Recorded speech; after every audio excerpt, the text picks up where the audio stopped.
A Flash Outside the Off Stump. Episode 16. Constantine the Great. Diplomat, barrister, rector of the University of St Andrews, BBC Governor, Cabinet Minister, ARP Warden, founder member of the Sports Council, author, independence activist, peer of the realm, highest paid sportsman in Britain, grandson of slaves. It's a very diverse set of roles, but they were all held at one time or another by the same man. He was one of the most remarkable, not to say inspirational characters of 20th century British history, yet today is largely forgotten. Anybody with this many strings to their bow was clearly an all-rounder. But who? Some astute children apparently had recognised his potential quite early on. At some point in late 1929 or early 1930, a Lancashire schoolmaster set his pupils a history exam. One of the questions was, who was Constantine the Great? A significant number of his charges apparently responded by ignoring the Roman emperor of that name and instead plumped for a professional cricketer from Nelson. To modern ears this sounds a bit odd. International cricketers and some county players might still be household names, but club players largely go unnoticed, even in their own hometowns. Clearly times were very different in Depression-era Lancashire. The player the boys were referring to was Learie Constantine, who was indeed a member of Nelson's team in the Lancashire League, as well as being a leading member of the West Indies Test setup, and his story is truly remarkable.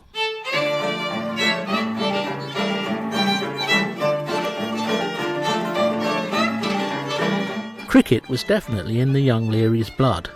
His father, Learie Constantine, was Trinidad's star batsman and had been a member of the groundbreaking West Indies team that had toured England in 1900 and 1906. His maternal uncle, Victor Pascal, also played for the West Indies, so both sides of his family were keen cricketers. Indeed, Learie later claimed that his mother, Anais, was a good enough wicket-keeper to have played for the West Indies herself, had she not been excluded by her gender. The young Learie Constantine had witnessed his mother's wicket-keeping prowess close up and at great length because of his parents' incredible training regime. His father would get the whole family involved in regular training sessions, in which he would bowl at full pace. He was particularly attentive to catching practice, and the young Learie would not only practice catching balls, but later crockery and knives as part of his routine. Not surprisingly, it was eventually as an incredibly agile fielder that he made his first big impact in the senior game.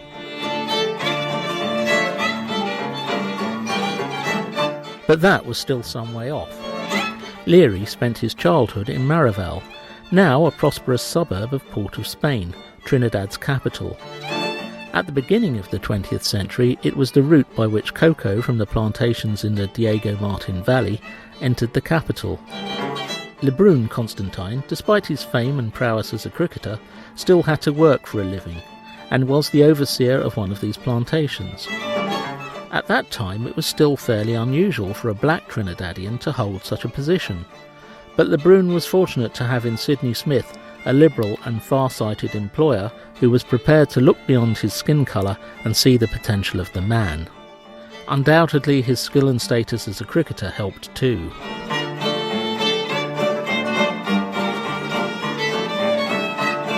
At the age of 5, young Learie was made painfully aware of the issue of race by an incident outside his house. He still remembered it clearly nearly 60 years later when he recounted it on BBC Radio. We were playing in the road. I was no more than 4 or 5 years old. And 2 overseers were coming up on horses. And I could remember my mother shouting out with real fright in her voice, "Don't play in the road, these white men will pass on you, you know." And for the first time, my consciousness was aroused that white men were indifferent to the lives of colored or black people. I never forget it. And it lasted years and years until I began to understand.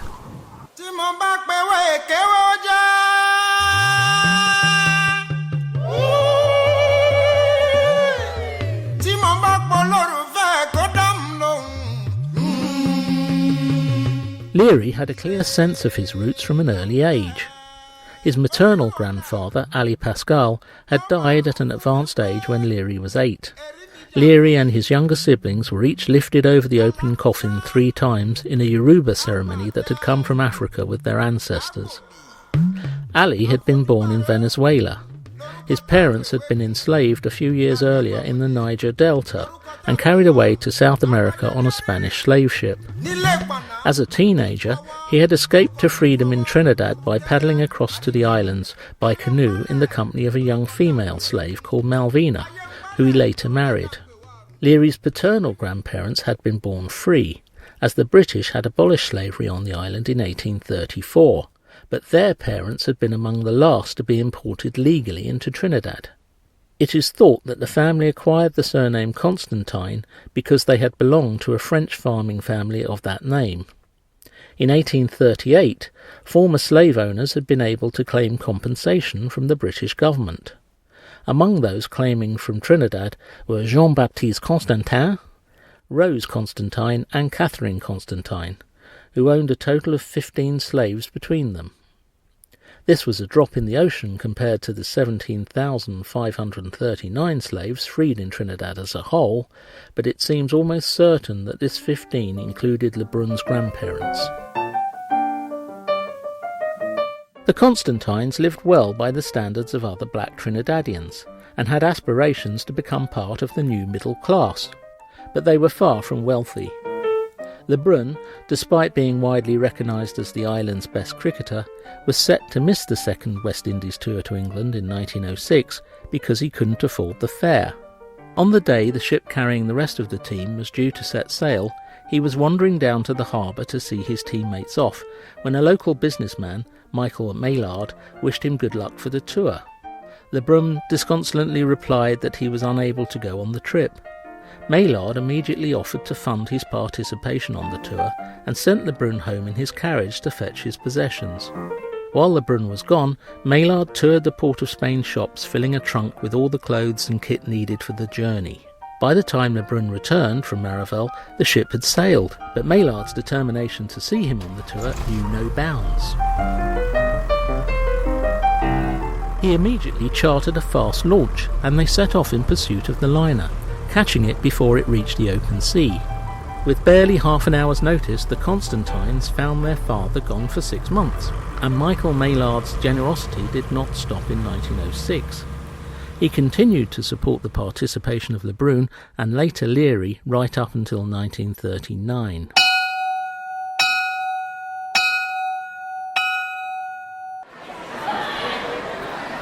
Meanwhile, the young Learie had started school. Until the age of 12 he went to St Anne's, a government school in Port of Spain.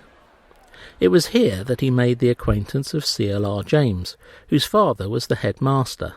James went on to win a scholarship to the prestigious Queen's Royal College, whereas Learie went to St Anne's Catholic School, where he was a solid but not outstanding pupil. Nevertheless, Lebrun encouraged him to build a solid office career and work in the city rather than on the land. Consequently, aged 15, Learie embarked on a career as a solicitor's clerk, with the eventual aim of becoming a lawyer. In reality, his chances of becoming a solicitor were slim, most openings simply being closed to black Trinidadians at that time. Nevertheless, he worked hard and eventually was promoted to chief clerk. Initially, Lebrun had advised him to avoid playing club cricket in Trinidad. Learie was certainly good enough to play from his mid-teens, but Lebrun was worried that he might lose confidence or burn out early if he was exposed to top-class cricket too young. Eventually, though, he joined Shannon, the same club his father and Uncle Victor played for.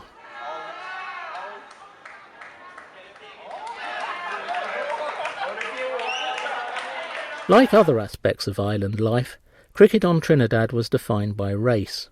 There were separate clubs for whites, blacks, Indians, Portuguese and mixed-race players. Although the different communities had different clubs, they happily played against each other, and Trinidad's representative team was composed of members from all sections of society, although always captained by a white man, as indeed was the West Indies team.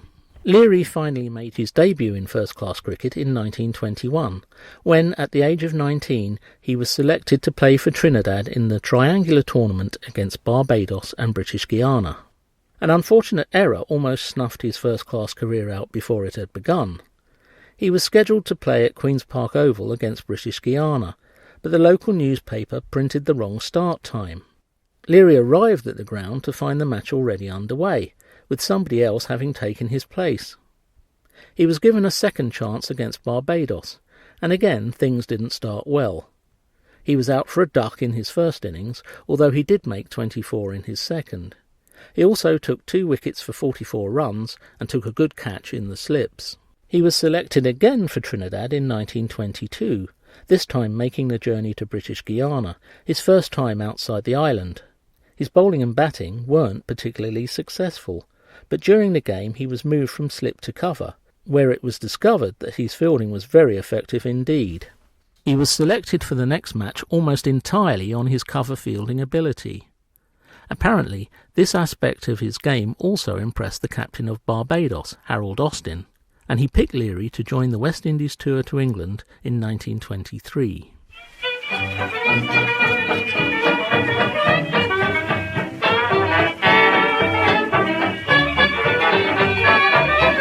The West Indies had not toured England since 1906. Austin and George Challoner, another white batsman, were the only survivors of that tour. Also joining the party was Learie's uncle, Victor Pascal. At this time, West Indies cricket was still regarded as something of a novelty, and had not yet been afforded Test status. The 17-year gap since the last tour had resulted in a loss of the momentum built up by their previous 2 tours to England, and the tourists knew it was important to put on a good show to press their case for international recognition.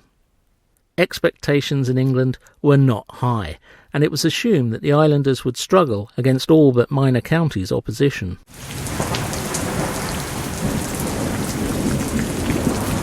Unfortunately, it was a wet spring, and the touring side lost valuable practice time to the weather between arriving in England and playing their first match.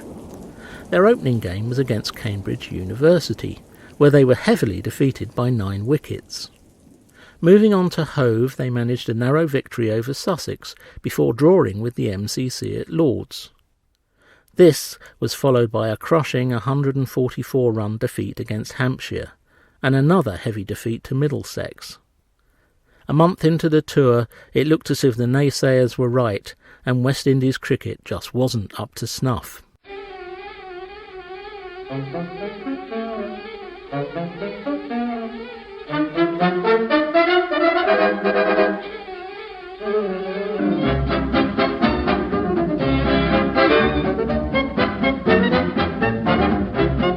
However, as they got into June, there was a remarkable change in their fortunes. They won their next 4 games on the trot against Oxford University, Essex, Durham and Northumberland. Draws against Derby, Northampton and Lancashire were followed by a win against Cheshire and draws with Nottinghamshire and Leicestershire. Big wins against Warwickshire, Surrey and Somerset followed, and although they lost to Glamorgan and Kent, by the end of the summer they had considerably redeemed themselves. Overall, they had played 28 matches. Of these, 20 were first class, and they had won 6, drawn 7 and lost 7. In their other 8 games they notched up 7 wins and a draw. The big star with the bat was undoubtedly George Challoner. He averaged over 50 for the tour and scored 8 centuries. The top wicket-taker was fast bowler George Francis, with 82 first-class wickets at an average of just over 15. But Learie too was extremely popular with the crowds and was widely lauded in the press for his prowess in the field. When Wisden came to report on the tour, they described him in the following terms. In deep field he picked up while going like a sprinter and threw with explosive accuracy. Close to the wicket he was fearless and quick. Wherever he was posted he amazed everyone by his speed and certainty in making catches which seemed far beyond reach. His movement was so joyously fluid and at need acrobatic that he might have been made of springs and rubber. while Plum Warner, who had done much to support the West Indies on their first tour in 1900, and who was now regarded as the grand old man of English cricket, described Learie as the finest fielder in the world. To observers used to the sedate and sometimes distinctly unathletic level of fielding in county cricket, Learie's style and panache was new and exciting, making a similar impact to Ranjit Singh's batting 30 years earlier. His exploits in the field may have looked effortless, but they were the result of those years of practice under his father's guidance, plus a further training regime of Learie's own devising. He would spend hours practising the art of balance by placing objects on the floor progressively further away, so that he had to stand on one leg to reach them, gathering them up before he toppled over. His batting and bowling were still a bit rough and ready, but he was developing into a promising fast bowler, and his batting could set a game alight. Coming in later down the order, he was unorthodox but effective, and on his day could send a string of sixes zinging over the boundary. All of this made him hugely attractive to crowds, as he was so entertaining to watch. He was the archetypal one-day specialist, long before the county and international scene had considered the merits of this format.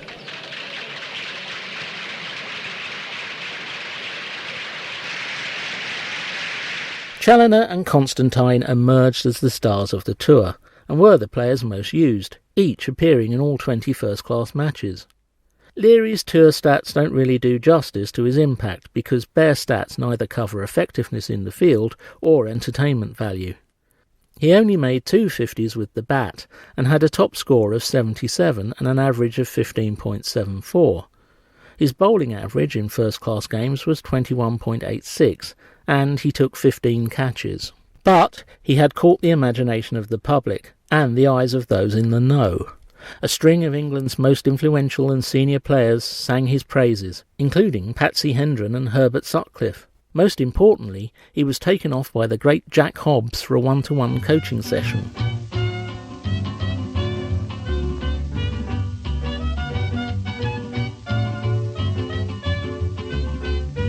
His return to the West Indies at the end of the season must have come as a bit of a letdown.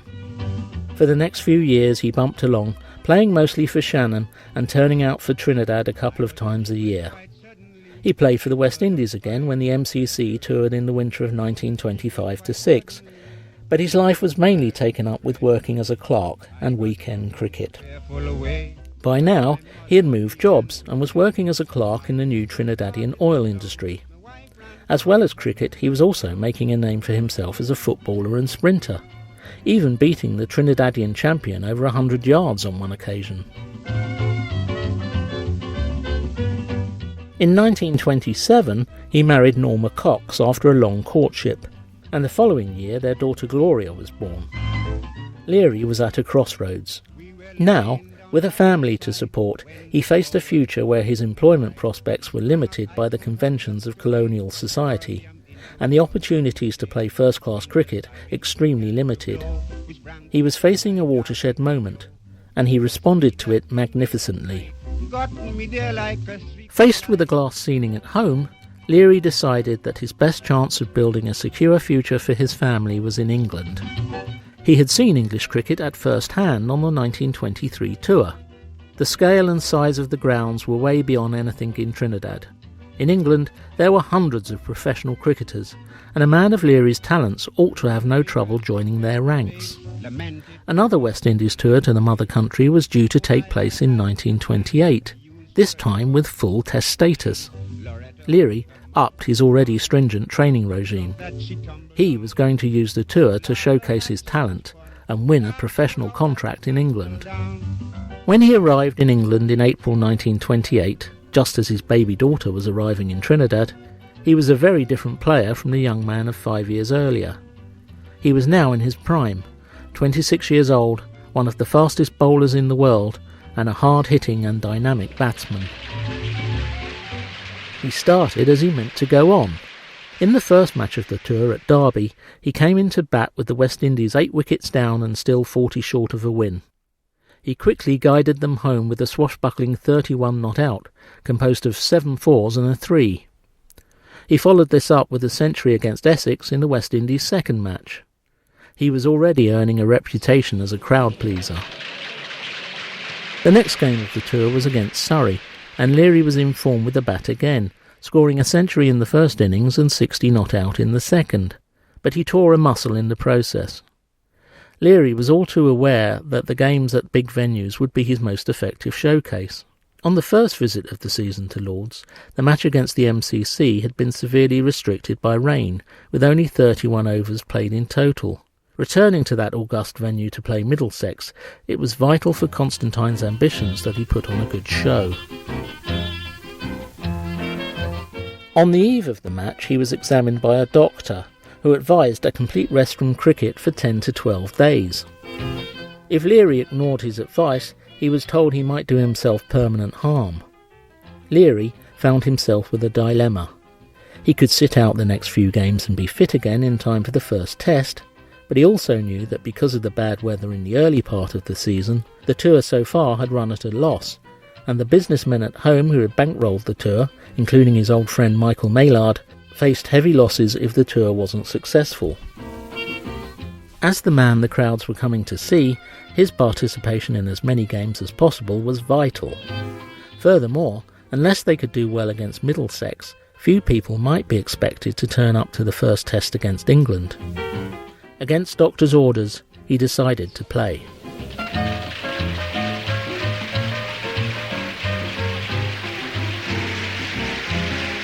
Middlesex went into bat first and hammered the West Indies bowlers, including Learie, who had to take frequent rest spells all over the ground. They declared on 352 for 4. The West Indies' reply started badly. They were 79 for 5 and facing the imminent prospect of a follow-on when Learie came into bat.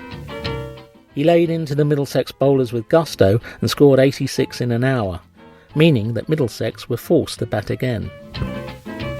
And the afternoon wasn't over. He took 7 wickets for 57 runs in 14.5 overs and put his team right back in with a chance. As he left the field, the main stand at Lord's gave him a standing ovation.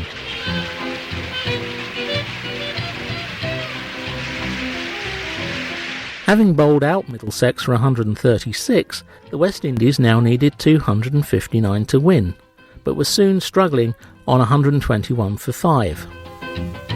Once again, Learie came to their rescue. He scored 103 in less than an hour, including 2 sixes and 12 fours. The future Prime Minister, Alec Douglas-Home, was in the crowd that day. 50 years later, he recalled that one of Learie's shots actually hit the figure of Old Father Time that sits across the North Stand. "It was the best shot I ever saw," he said. That performance on the afternoon of June the 12th, 1928, must be a solid contender for the best all-round performance by a single cricketer in one afternoon ever. It was the making of Learie Constantine. Watching in the crowd was Charlie McCartney, the recently retired Australian Test player and former Wisden Cricketer of the Year. He was so impressed by Constantine's performance that he went home and recommended that the West Indies be invited to tour Australia. Not only that, but he helped Learie negotiate his first professional contract. Nearly 30 years earlier, his father's friend, Charles Olivier, had sufficiently impressed on the 1900 tour that he had stayed behind and become a regular in the Derbyshire team, blazing a trail as the first black cricketer in any county side, and becoming a firm favourite with the Derby public before going on to play club cricket in Yorkshire and coach in the Netherlands. Learie may have thought that he too might agree terms with one of the county sides. Instead, he ended up playing for Nelson in the Lancashire League.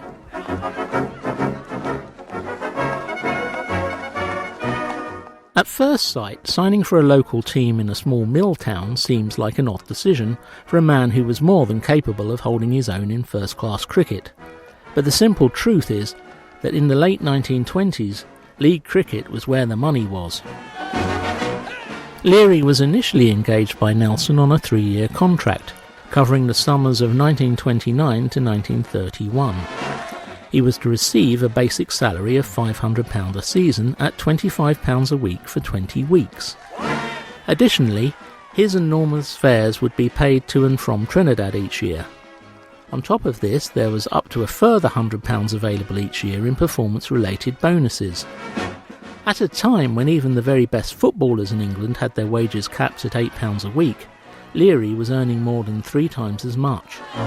At a stroke, he had moved from living just above the breadline to being one of the best paid sportsmen in Britain, if not the world. What's more, unlike in the county game where he would have to play 6 days a week, Nelson only played on Saturday from 2 to 7 in league games, and in reduced overs evening cup fixtures in the height of summer. In truth, the one-day format suited his explosive style far more than the first-class game, and he eagerly embraced it. Nelson was not necessarily the obvious location for the pot of gold at the end of the rainbow. Like other northern industrial towns, it was feeling the effects of the Depression. Nevertheless, its cricket team was thriving, attracting crowds of 8,000 on a regular basis. This was far in excess of most county attendances, and a remarkable achievement in a less than prosperous town with a population of only 40,000. Interestingly, Nelson's enthusiasm for cricket was not matched by its enthusiasm for football, and shortly after Learie's arrival, the town's football club became one of the few to fail to be re-elected to the Football League in the pre-pyramid days. They were relegated in 1931 and went bankrupt 5 years later. Without Learie's arrival, perhaps Nelson Cricket Club might have suffered a similar fate. Despite their impressive gates and membership of 1,500, they were £3,000 in debt when he arrived. Hiring him was a calculated risk, and it paid off well. Constantine attracted the crowds, attendances sometimes hitting 14,000, and average gate receipts increased from 200 to 300 a game. With 13 home league games plus cup matches in a season, investing in Learie proved extremely worthwhile, and when his contract came up for renewal at the end of 1931, his annual salary was increased to £650. Not only did Learie boost Nelson's attendances and income, there was a knock-on effect for all the other clubs in the league, so much so that they all chipped in when his contract was renewed again in 1934. Given that the Lancashire League was a small local affair with only 14 teams, these sums are very impressive. Furthermore, considering just how much money was being generated in just one part of the northwest of England, the obvious question is, why didn't the cricketing establishment latch on to the potential of the one-day format as well? It was to be 1963 before the county game introduced the one-day knockout cup, some 35 years after Learie signed for Nelson. Even then it was initially a 65 over a side format, taking much longer than the Lancashire League games. It was 1969 before the shorter format Sunday League came into the county game, while evening 2020 matches similar to those in the Lancashire League Cup didn't arrive for top-level cricket until 2003.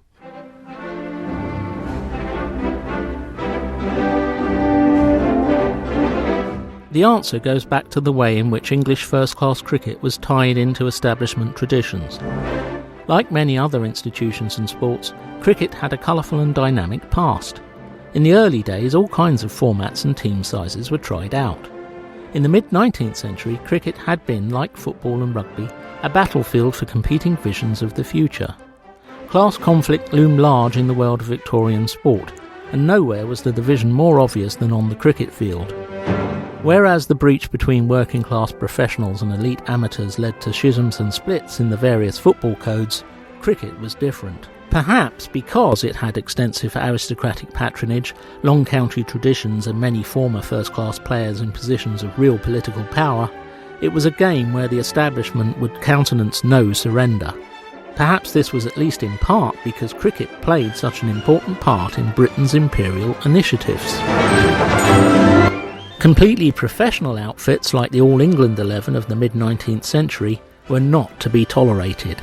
The MCC and the counties, alarmed by professionals taking their destiny into their own hands, took measures to ban them from grounds and marginalise them from mainstream acceptance. At the same time, invoking a spirit of Corinthianism and for the purity of the game, it was deemed that the colourful and extravagant waistcoats favoured by professionals were vulgar and out of place. Henceforth, cricket should always be played in white. Nevertheless, it was accepted that talented professionals were needed to give the game credibility. Such professionals were only accepted on the understanding that they knew their place. A whole raft of distinctions were put in place between amateur gentlemen and professional players.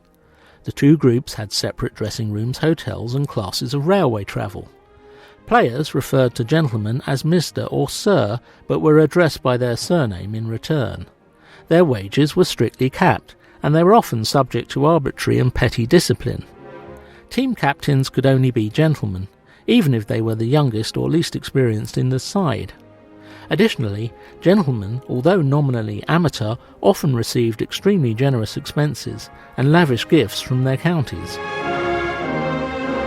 The worst excesses of this type were beginning to disappear from the county game in the interwar years, but it was a system that lingered on into the early 1960s. By Constantine's day, the county game had become a little stagnant.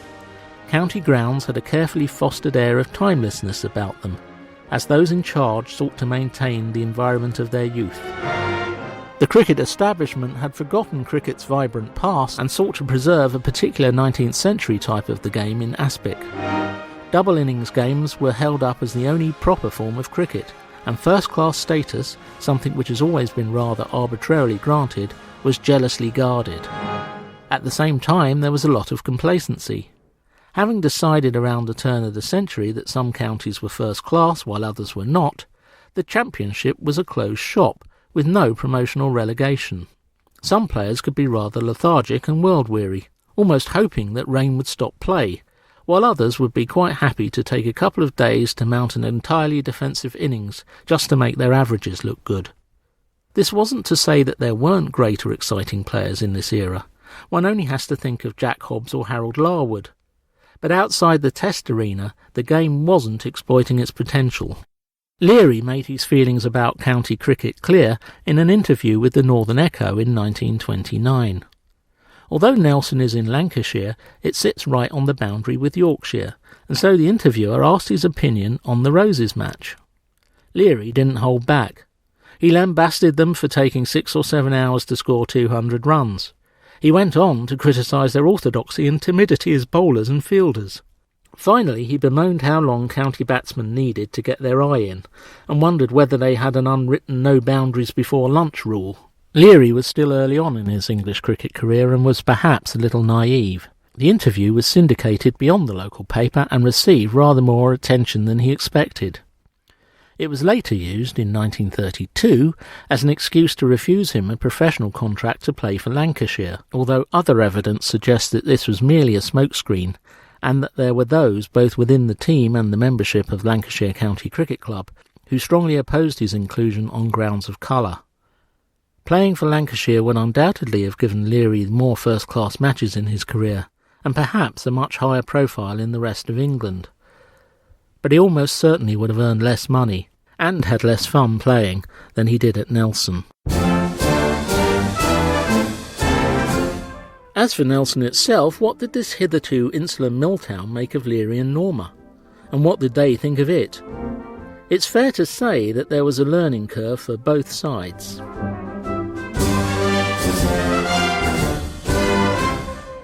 Surprisingly, perhaps, one of the things that was evident early on was that Learie's skin colour was less of an issue in Lancashire than it had been in the West Indies.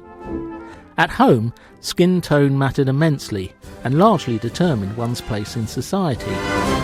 In Nelson, where there was only one other black resident before Learie and Norma arrived, there was a great deal of curiosity about them, but little overt racism. People would initially stare at them in the street, and some children pondered whether his colour might come off on their hands if they touched him.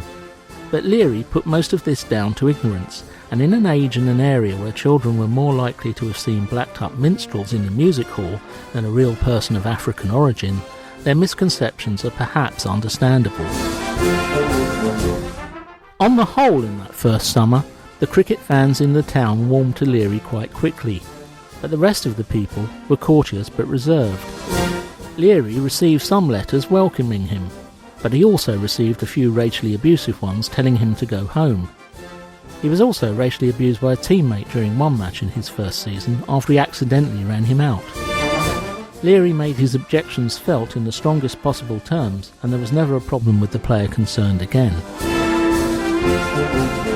As Learie's first season in Nelson drew to her close, he was wondering whether he had done the right thing, and whether he would ever be fully accepted in an English town.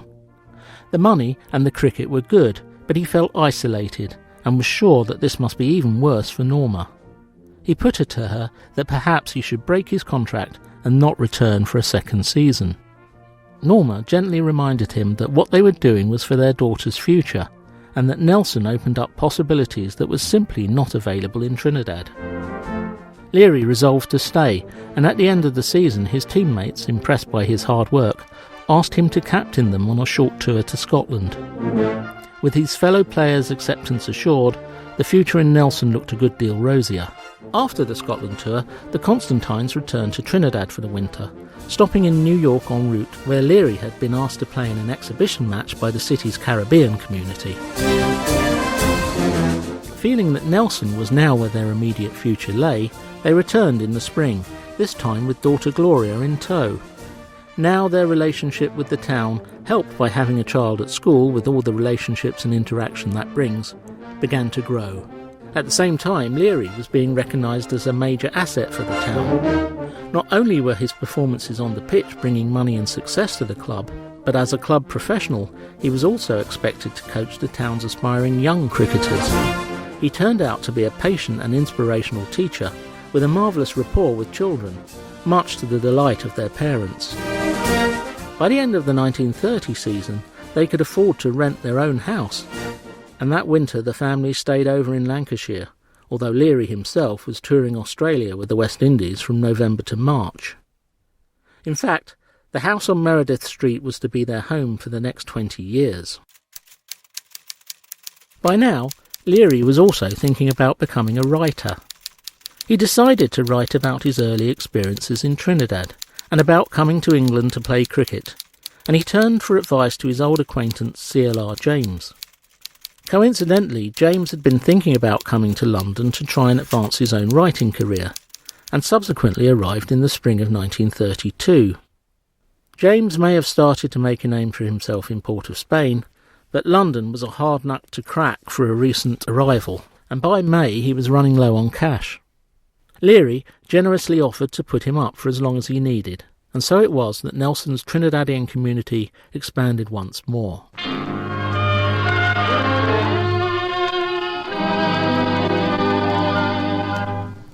They used to tell me I was building a dream, and so I followed the mob. When there was earth to plow or guns to bear, I was always there, right on the job. They used to tell me I was building a dream, with peace and glory ahead. Why should I be standing in line, just waiting for bread? The relationship between Constantine and James proved a catalyst for both of them. CLR was a socialist and philosopher, with a keen interest in the politics of both the West Indies and the wider world. Already aware of the terrible social injustices at home, he was fascinated to find that the lot of the unemployed in Depression-era Britain was as bad and sometimes worse than that of their counterparts in Trinidad. He immediately became involved in the labour movement in Lancashire, while still considering what could be done to improve the lot of those back home. Brother, can you spare a dime? As for Learie, although sympathetic to the lot of the working man and the unemployed, especially the many thousands who were thrown out of work in the mill towns, he had not previously given politics too much thought. Now, with his new lodger's stimulating presence, he made up for lost time. The two of them began to give a lot of thought to the struggle against racial injustice, as well as to how the West Indies might prepare for independence. They were soon in demand as speakers and would give talks throughout the north on cricket and the social conditions in the Caribbean. During the year they lived together, each had a profound effect on the other. Eventually, Learie was able to use his connections to help James get started on the career ladder in the UK. He managed to help him onto a BBC radio programme about the abolition of slavery, and also introduced him to the cricket writer Neville Cardus, with the result that James landed a job as cricket correspondent with the Manchester Guardian. James's presence in the Constantine household was not entirely good for Learie's cricket. Their late-night discussions distracted him, and his form took a definite drop in the 1932 season, although it picked up again once CLR moved to London. On the plus side, James gave him invaluable help and confidence in writing his first book, Cricket and I, which came out in 1933 and was very well received. Meanwhile, on the cricket field, he continued to perform marvellously for Nelson. The downside to this was that he was not generally available for the West Indies on their subsequent tours to England. In 1928 he had played 3 tests when part of the touring side. Subsequently, he played 3 more tests for the West Indies at home at the beginning of 1930 and 5 tests against Australia the following winter. After that, his test career was patchy. Club commitments only allowed him to play in 1 test on the West Indies tour to England in 1933, after which he played in 3 tests in the West Indies at the beginning of 1935, before making his final 3 appearances when the West Indies returned to England in the summer of 1939.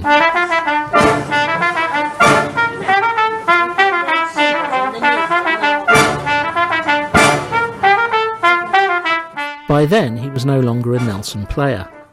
He had signed a 1-year contract with Rochdale of the Central Lancashire League for the 1938 season, where he had earned the phenomenal sum of £1,100. His brother Elias also played for the club, but Learie found cricket at Rochdale less to his liking than at Nelson. One of his reasons for taking the move was perhaps to enable him to return to first-class cricket for the 1939 season. The West Indies were back for the first time in 6 years, and even though he couldn't anticipate the coming war, Learie knew that he would be too old to play the next time they came. Consequently, he made himself available for the tourists, taking a pay cut to £600 in the process. Lash them, Learie. Yes, I say, lash them, Learie. Once again, Learie's intermittent appearances for the West Indies in the intervening years had done little to improve his view of West Indies cricket administration, particularly the tradition that only a white man could captain the side. He had respected Harold Austin, who had captained him on the 1923 tour, but had felt that subsequent captains he had served under were just not up to the job. He had been particularly incensed to find on arrival in Australia for the West Indies tour that the captaincy had been awarded to Jackie Grant, a white Trinidadian fresh out of Cambridge University who hadn't played with his teammates before. Grant further irritated Learie when captaining him in the West Indies the following winter, when he was taken off for alleged intimidatory bowling, somewhat hypocritically perhaps at a time when their England opponents were seen as the pioneers of bodyline. However, in the 4th test of that series, Grant was forced to retire early with an injured ankle, and Learie took over the captaincy mid-match. It seemed that a non-white captain was acceptable once the match was underway, and Learie proved a more than competent hand at the tiller. The match was won, along with the series. Despite this, after the match normal service was resumed. Jackie Grant was replaced as captain by his younger brother Rolf, who had even less of a valid claim to the role, having not even been able to hold a regular place in his university team. Ironically, Learie found himself taking over the captaincy from him too, partway through a match when he was hurt in a game against Lancashire on the 1939 tour. The relationship between Learie and Rolf Grant seems to have been particularly fraught. Grant berated Learie for not trying hard enough to win in that Lancashire match, even though the weather conditions made chasing 247 in bad light and heavy wind in just 3 hours an almost impossible proposition. Throughout the tour, he was ever present in the West Indies side, and finished the season as not only the West Indies' most effective bowler, but 7th in the overall first-class averages. But the day before the final test, he had been taken aside and given a dressing down by Grant for not telling him where he was on his day off. It was an appalling and disrespectful attitude to take to a senior and experienced player, and Learie retorted that he would let his figures do the talking.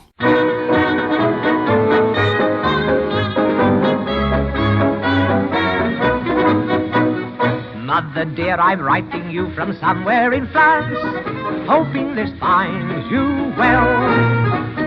Sergeant says I'm doing fine, a soldier and a half. Here's a song that we'll all sing, it'll make you laugh. We're gonna hang out the washing on the Siegfried line. Have you any dirty washing, mother dear? We're gonna hang out the washing on the Siegfried. By late August 1939, it was obvious that war was just around the corner. As Learie walked out onto the Oval for his last ever test match, he was conscious both of the barrage balloons floating over the ground and the large numbers of uniformed men in the stands. The omens were not good, but he was determined at least that he would try his best in this last match, just as he had in all that had gone before. Life can do any dirty washing, mother dear. We're gonna hang out. On the first day he took 5 wickets for 75, as well as a run out off his own bowling. On the second he scored 78 runs in an hour, as the West Indies finished on 498. It wasn't the century that he'd hoped for, but it was a fine innings to cap his career. In theory, he should have had one more match, but in view of the deteriorating political situation, the final game of the tour, against Kent, was cancelled. The majority of the West Indies party caught a ship to Canada, and Learie returned to Nelson. By now he was studying part-time for his long-postponed law exams, with an eye to a life beyond cricket. There'll be bluebirds over the white cliffs of Dover tomorrow. Just you wait and see. There